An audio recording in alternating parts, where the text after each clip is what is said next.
የአብይ እናት ወይዘሮ ትዝታ ወልዴ ከወለዷቸው 6 ልጆች ውስጥ አብይ የመጨረሻው ነው።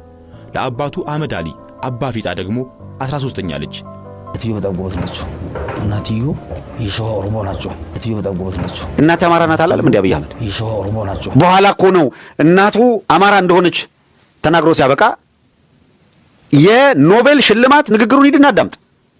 ኖቤል ሽልማት ሲያስተዋውቁት ምን ተብሎ ነው? ከሁለት ሃይማኖት የተገኘ ተባለ። ከእስላሙም ከክርስቲያኑም ተባለ። በእናቱ ክርስቲያን በአባቱ ሙስሊም ከሆነ ማህበረሰብ የተገኘ አሉት። ከሁለት የተለያየ ብሔረሰብ የተገኘ አሉትና በእናቱ ከአማራ በአባቱ ደግሞ ከኦሮሞ የተገኘ ብለው አቀረቡት። ግን እነ ጀዋር አንድ ሰሞን ከበብ አድርገው አጣደፉት ኦሮሞ አይደለም በሚል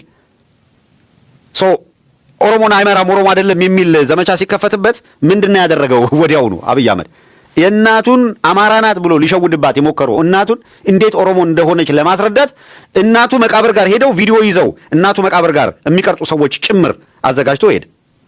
አማራ ለሚባለው ማህበረሰብ ብሬኖች ተደርጎም ይሁን ፖለቲካሊ ልክ ነው ብሎ አምኖበትም ይሁን የመረረ ጥላቻ ያለው ጊዜ ቆጥሮ ቀን ጠብቆ ማጥቃት የሚፈልገው ስልጣን የሚይዘው በአማራ ስም ነው። የሚገርመው ይሄ ነው።